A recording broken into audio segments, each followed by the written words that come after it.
আলেম ওলামাদের উপর আমাদের রাগ উঠে গেল দেখেন। এই সমাজে সবচেয়ে তৃণমূল ঘনিষ্ঠ পেশা কোনটা বলেন? যেই লোকটার কাছে কোনো না কোনো ফর্মে প্রতি সপ্তাহে কারো না কারো কাছে যাওয়া লাগে, ওলামা কেরাম না? অথচ সেই সমাজে সবচেয়ে অসম্মানিত, অমর্যাদা, নিগৃহীত, সবচেয়ে কম টাকায় জীবনযাপন করে কারা?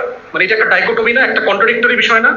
যার কাছে সবার যাইতে হয়, যার কাছে সবার টাকা আছে, জন্মের আগে থেকে, বাচ্চা হওয়ার আগে থেকে, বিয়ে শাদী থেকে টাকা আছে, একদম মরা পর্যন্ত না, মরার পরে দোয়া মাহফিল করার পর্যন্ত টাকা আছে, সেই লোকটার সমাজে কোনো ইনফ্লুয়েন্স নেই।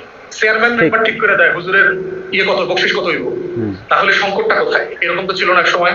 আমি এর আগে সংখ্যালঘুর মতো জীবন যাপন প্রোগ্রামে বইলা ওলামায়ে কেরামদের খুব সমালোচনার মুখে পড়ছিলাম। আমাকে তো হুজুররা পাগল বানায় ফেলাইছে যে তারা নাকি শরিয়া ফিকের কোনো কিতাবে এই জিনিসই পায়নি। অথচ এরকম ইমাম আমি নিজে দেখছি, বর্তমান জমানায় দেখছি, যারা ট্যাঙ্ক চালাইতে পারে। অথচ আমাদের ওলামায়ে কেরামরা মানে মুরতাদ পর্যন্ত বলে ফেলছে আমাদের যে আমি নাকি কোনো দলিল টলিল ছাড়া কোথায় কোন তুর্কিতে এই ঘটনা ঘটছে। ভাই, তুর্কি ভাষা জানে কয়জন আলেম আছে? অথচ আমার দেখা আরবির পরে সবচেয়ে বেশি সমৃদ্ধ ইসলামী সাহিত্য হচ্ছে তুর্কি ভাষায়। যে আপনি সাডেনলি মনে করতেছেন যে আমি তো এই কিতাব পড়ছি, ওই কিতাব পড়ছি, এর মধ্যে নাই।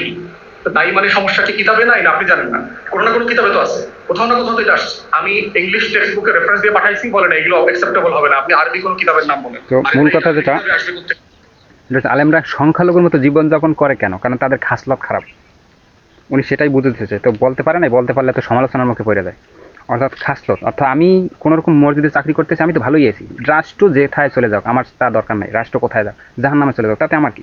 মানে ওইভাবে ভাব নিয়ে চলে। আমি তো 10,000 টাকা বেতন পাইতেছি, বাচ্চা কাচ্চা নিয়ে তুমি ভালোই চলতেছি, ভালোই খাইতে পাইতেছি, তা রয়ের কাছ থেকে বেতন পাইতেছে, সে ইসরায়েলের কাছ থেকে বেতন পাইতেছে, তার তো রাষ্ট্র নিয়ে দরকার নেই, রাষ্ট্র যা যা করে করুক, রাষ্ট্র যেথায় মাথায় সাথে চলে যাও। অর্থাৎ রাষ্ট্র নিয়ে, রাষ্ট্রের যে কাঠামো, ইসলামের যে রাষ্ট্র যে জীবন ব্যবস্থা, এইটা নিয়ে তারা ভাবে না, যার কারণে এরা বেশি শ্রেণীর আলেম সমাজ সংখ্যালঘুর মতো জীবনযাপন